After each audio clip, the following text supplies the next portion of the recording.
Hey guys, it's Paul here. Today, I want to read a verse that is Romans chapter 12, verse 2. That is, do not conform to the pattern of this world, but be transformed by the renewing of your mind. Then you will be able to test and approve what God's will is, his good, pleasing, and perfect will. Here, Paul is telling the people of telling the Romans how to not basically follow the world. Basically seeing all the wrong that the world's doing. Just following them, just being in the pattern what everyone else is doing, and its wrongness. And in the wrong, we aren't to just blend in with the crowd and just be one of them.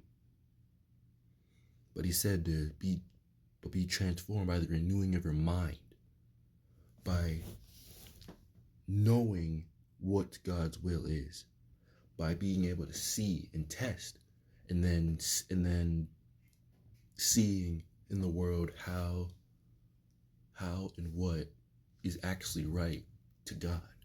It may not be right to the world, but it's right to God. So that's all that matters.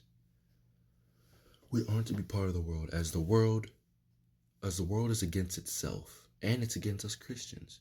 They will harass us, persecute us, all those things. But we're to do whatever God's will is. As it says in this last verse, his good, pleasing, and perfect will. We are to do everything he said, all he says, as his thing is perfect. And what he asks of us at times may be confusing, and you may think that you have a better idea.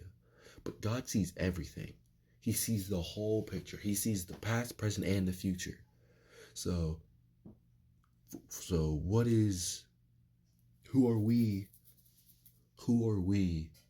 to try and come up with a better idea than someone who knows everything, who knows what the outcome's already going to be? So let's not try and get ahead of ourselves and follow all that God has for us. Follow all that God provides for us, and do all he asks and requires of us to do. And another way that I believe that you can renew your mind is by just reading his word. If we just read the Bible, we can know what God asks of. The Bible is the way we know what God asks of us. The Bible is what we know what God wants us to do. And it's by reading this and then applying it to the real world, and applying it to our everyday life, that we be able to see and know what is actually good, and what is actually following God's will, and what's following the world, so we can know how to avoid the world and do what God asks us to do.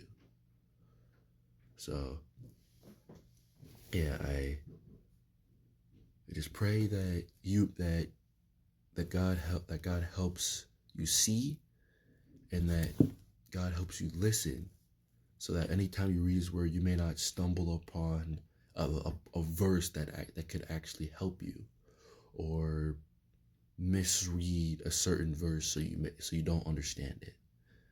Because all it could take is one verse in this whole thing to change someone's life, and to change the way we do things. So I hope this helps, and I pray God be with you throughout the rest of your day, and that you have a good day. God bless.